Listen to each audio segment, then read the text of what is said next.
গত 2 দিন আগে যে ঘটনা ঘটলো 25-26 ফেব্রুয়ারি, যে ঘটনা ঘটলো বাংলাদেশের ইতিহাসে, এত বড় কলঙ্কজনক ঘটনা আর কখনো ঘটে নাই। আমাদের মেরুদণ্ড ভেঙে দিয়েছে আমার দেশের সেনাবাহিনী, আমার অহংকার, আমার গৌরবের বিষয়, স্বাধীনতার সার্বভৌমত্বের অতন্দ্র প্রহরী, স্বাধীনতা যুদ্ধে বিশাল অবদান সেনাবাহিনী এবং দেশ প্রেমের প্রত্যেকটি প্রশ্নে উত্তীর্ণ সেনাবাহিনী বিদেশে যেখানে গেছে সেখান থেকে কুড়িয়ে এনেছে বাংলাদেশের জন্য ভাব মর্যাদা। আমার সেই সেনাবাহিনী ব্রিগেডিয়ার জেনারেল, কর্নেল, ক্যাপ্টেন, এত অফিসার মারা গেল। পৃথিবীতে কোন যুদ্ধে, পৃথিবীর ইতিহাস বলে না পৃথিবীর কোন যুদ্ধে এত অফিসার মারা গেছে ইতিহাস নাই। বাংলাদেশের অপূরণীয় ক্ষতি হয়ে গেল। বিডিআর আমার দেশের সীমান্ত পাহারা দেয়, বুকের রক্ত দিয়া, জীবনটা দিয়া পাহারা দেয়, পাখির মতো প্রতিবেশী দেশের গুলি খাইয়া মরে যায়, তারপরেও সীমান্ত প্রহরায় রত বিডিআর। আমার এই শক্তিকে খর্ব করতে এলো যারা, কারা ষড়যন্ত্র করলো, কারা মারলো দিবালোকে দিনের বেলায় গুলি করে, এইভাবে নির্বিবাদে গুলি করে পালায় গেল, অপরিচিত গাড়ি নিয়ে ঢুকলো।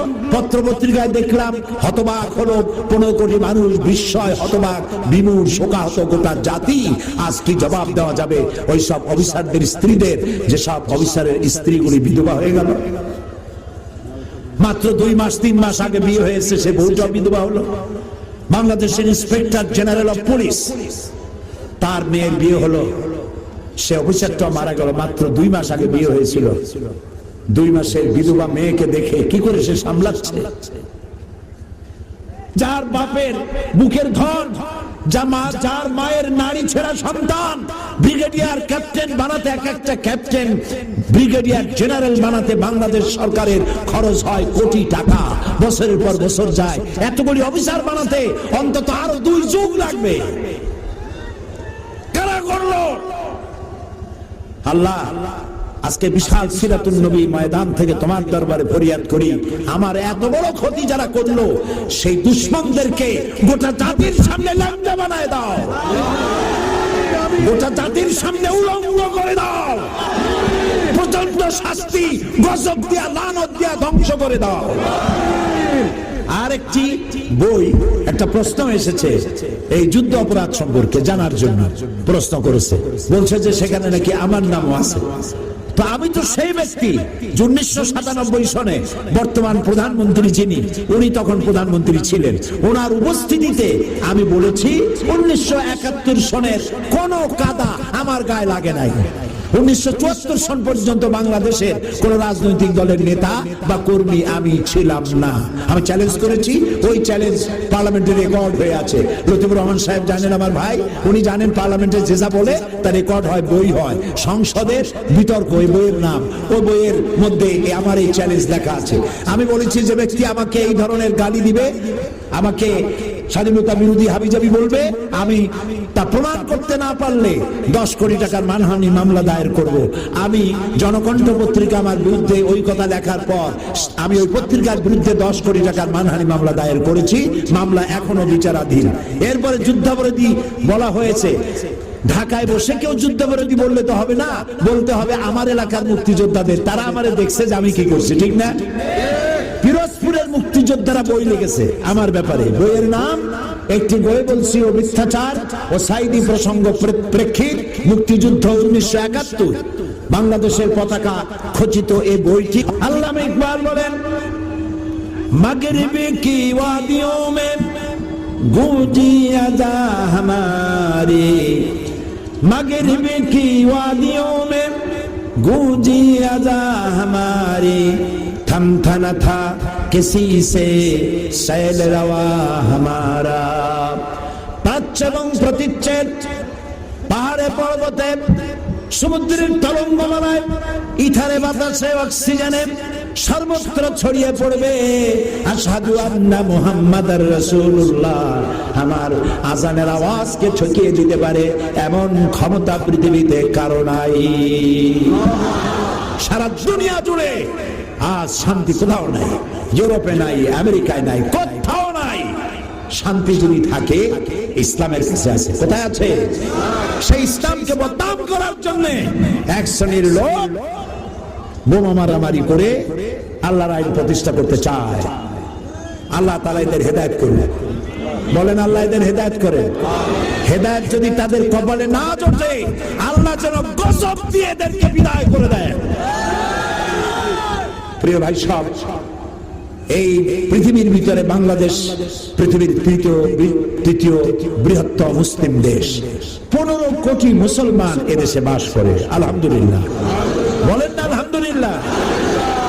আমাদের দেশের মতো সাম্প্রদায়িক সম্প্রীতির দেশ পৃথিবীতে কোথায় আছে? আমি সেটার নাম শুনতে চাই। ভারতে বাবরি মসজিদ ভেঙে মন্দির বানানো হয়েছে। বাংলাদেশের কোন জেলা কোন মন্দির ভেঙে মসজিদ বানানো হয়েছে আমি শুনতে চাই। নাই। আমার দেশে পূজার মণ্ডপ আর মসজিদ পাশাপাশি হয়। আমার পিরোজপুরে শহরের কেন্দ্রীয় মসজিদের পাশেই 10 দিন পূজার মণ্ডপ বানায়া দুর্গা পূজা করে, ঢোল বাজায়, গান গায়। কোন মুসলমান বলে না মসজিদের পাশে ঢোল বাজাইতে পারবা না। আবার হিন্দুরাও এত ভদ্র, আজানের সময় ঢোল বাজায় না, নামাজের সময় ঢোল বাজায় না। রোজার পূজা একসাথে হয়েছে, ওরা রোজা ডিস্টার্ব করে নাই, আর মুসলমানেরা পূজা ডিস্টার্ব করে না। খালি কয় ঠিক আলহামদুলিল্লাহ বলতে পারো না? এ হচ্ছে সেই দেশ যেখানে সাম্প্রদায়িক সম্প্রীতি সব থেকে সবুজ্জ্বল। বাংলাদেশ বিগত 1000 বছরের সাম্প্রদায়িক সম্প্রীতির উজ্জ্বল দৃষ্টান্ত স্থাপন করেছে, দুনিয়ায় কোথাও নাই। প্রিয় ভাই সব, এ হচ্ছে সেই সুন্দর দেশ। আমি বিদেশে গেলে, মধ্যপ্রাচ্যে সহ বিভিন্ন জায়গায় গেলে লোকেরা বলে এত ইসলাম ইসলাম করেন, ইসলামের পূর্ণাঙ্গ আইন তো কোথাও নাই। যদি কোথাও হয় 16 আনা আইন, পরিপূর্ণ আইন তো কোথায় হবে বলে মনে হয়? আমি বলি যে আল্লাহর ইসলামের আইন যদি পরিপূর্ণভাবে কোথাও হয়, আমার বিশ্বাস তা আমার 56,000 বর্গ মাইল বাংলাদেশে সকলের আগে হবে ইনশাআল্লাহ। আমি হতাশ নই, আমি মন ভাঙা নই, আমি হতোদ্দাম নই।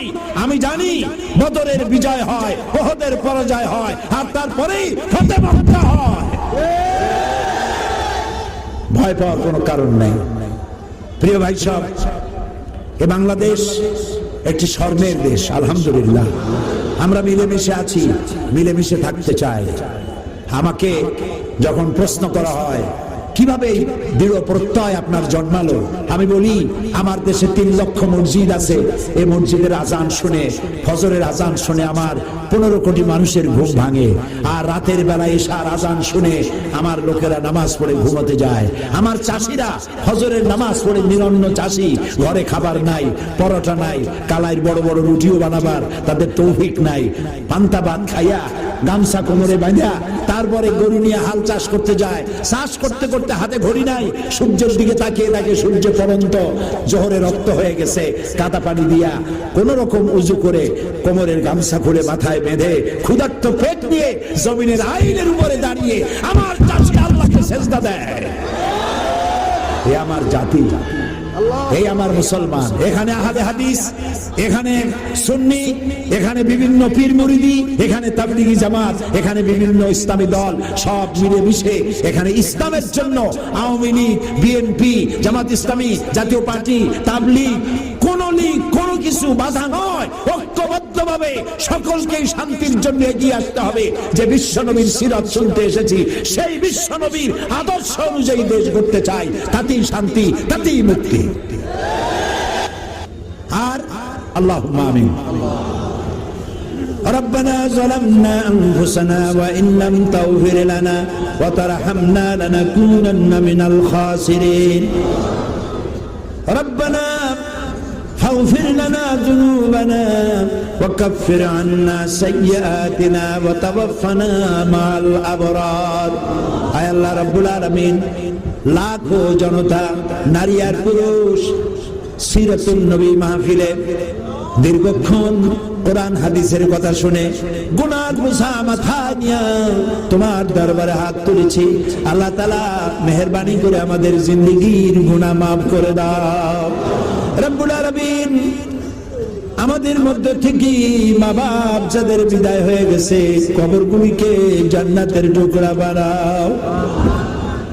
রব্বির হামহুমা কামা রব্বায়ানি সগীরা, সবাই পড়েন রব্বির হামহুমা কামা রব্বায়ানি সগীরা।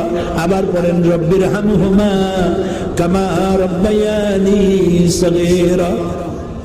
আয় আল্লাহ, আমাদের মা বাপ যারা বার্ধক্যে উপনীত হয়েছেন, বিছানায় পড়ে আছে, আল্লাহ হায়াত থাকলে সুস্থ রাখো, হায়াত না থাকলে ঈমানের সাথে তোমার দরবারে উঠায় নাও, বিছানায় ফালাইয়া আমাদের বুড়া মা বাপকে কষ্ট দিও না।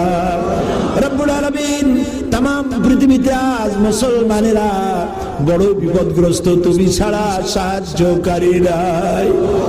আফগানের মুসলমান শেষ হওয়ার পথে, ইরাকের মুসলমান শেষ হওয়ার পথে, কাশ্মীরের মুসলমানেরা নির্যাতিত, ইরিত্রিয়া, সোমালিয়া আর চেচনিয়া, বসনিয়া, যেদিকে তাকাই মুসলমানেরা নির্যাতিত। আল্লাহ, আমরা আমাদের গুনার স্বীকৃতি দিতেছি, আমরা গুনাহ করেছি বলে তুমি রাগ করেছো। আল্লাহ, তুমি আমাদের প্রতি রাগ করো না, গোসা করো না, আমাদের মাফ করে দাও। আল্লাহ,